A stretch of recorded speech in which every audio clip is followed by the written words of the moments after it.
maybe you live in a state where investing locally is not as easy for you. Sometimes that's California, could be New York, could be where I am, New Jersey, where things are a little bit more difficult.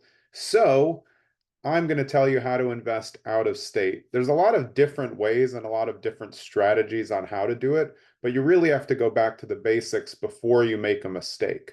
So your first thing is always choosing a market. Once you've decided that right around you, or at least within an hour radius, just isn't really going to work for your price point.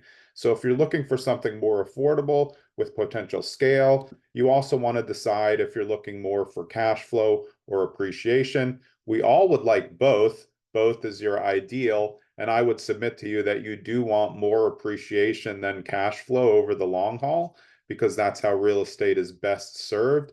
But the best thing to do when you're looking to invest out of state is figure out where you have a competitive advantage. So the way to do that is you make two lists.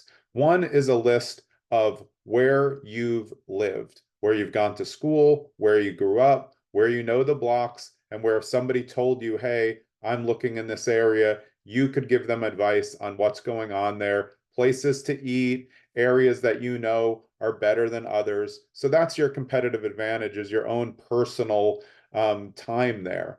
Then list number two is a list of your family and friends, the ones you really like and trust, where they live now.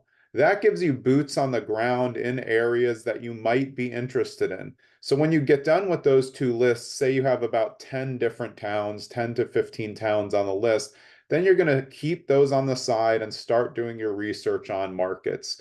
When you read a lot of market overhauls, there's a lot of data that goes into it. So the bigger the company producing the data, most likely the more reliable on just an overall basis that information is. So when you see some top 10 lists or best list for appreciation, best list for cash flow, you're going to put that list on one side of your screen and your list where you've lived, where your friends and family currently live on the other side, and you're going to see where there's some proximity. If you hit the towns right on the head, fantastic. That's a great place to start to do your research.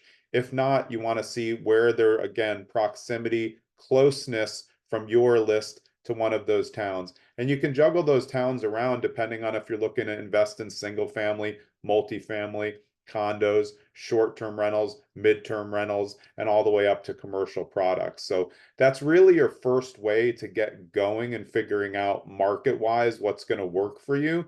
And you also want to make sure it's a place maybe you'd like to go, because I'm just going to explain this to you. If you invest in places that you never intend on traveling to, some people it can work for if that's their entire business. But if you have no interest in going there, it's unlikely that you'll ever want to really be on site, of course, because you don't want to go there, and you won't keep up with your property management, and you're not going to be connected to the property. So it's not a good asset for you to hold if you have no interest in going there, especially so if you want to do short or midterm rentals. The best thing about having those as assets is that you can use them. So you ought to buy those in areas where you can get 2 free weeks and have it pay for itself the rest of the time.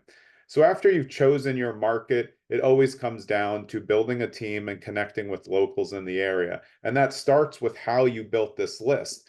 Who do you know there from your time living there? Who do your friends and family know? Is one of your friends and family available to be your eyes and ears? Are they willing to take a video of the project that you're looking at? So you don't have to rely on a real estate agent. There's a lot of great investor-friendly real estate agents, but until you really get to trust them, you won't know if they have your best interests at mind when they're saying buy. And never buy a house in a state that where you haven't seen it if you don't have an entire video and photos of the basement, if there is one, or attic, because that's where all the issues are. So if you're just looking on Zillow and you see a clean first floor, clean second floor, and you know there's a basement and attic and you haven't looked in it, you're not going to know about roof problems, and you're not going to know about structural problems and mechanical problems and potential water issues. So these are all things to think of. So as you get to building your team, you're going to connect with locals. You can do that in Facebook groups. You can do that people through people. You can do it on sites like Bigger Pockets. You can do it by connecting locally. And I wouldn't try to move too quickly on that. It's especially tough with contractors and subcontractors, providers, electricians, plumbers, to make sure that you have all those right people, which is again why we go back to the first principle of this list, which is building those lists because you already have competitive advantages. If you're going into a market and you have no competitive advantages and you know no one and you're trying to build it from scratch, it's going to take you a long time. It can definitely be done, but I would not be buying in that market for a solid year, and I would be going there 2 to 3 times to get comfortable with it. Those are really your framework basics for investing out of state. I'll go into other videos in the future about how to deep dive once you get there, but don't do it if you're not doing these two things. There's a lot of interesting options out there. Turnkey in some area that you've never heard of absolutely could work, absolutely might not. So you want to hedge your bets as a newer investor or somebody who's experienced but doesn't have the time to manage, that if you're going out of state, you also want to try to figure out if you can eventually cluster management. There's no point in having like one-offs in 5 different states, like one property in 5 different states, because you're just overpaying for property management when you're doing that. It costs more the less units you have to do property management. So if you end up wanting to buy 5 units, it's much smarter to buy 5 in the same town or close so you can cluster your property management around that. I hope that's been helpful. You can also find a lot of guests on my podcast, Zen and the Art of Real Estate Investing, who have experienced out of state investing. There's an episode with Soli Cayetano. She's invested out of state most of her entire career, from living on the West Coast in Palo Alto, investing in Cincinnati, and then Dominique Gunderson, also living way far away and investing primarily in New Orleans. That episode comes out soon, so be on the lookout for it. And I appreciate your time. Have a great day.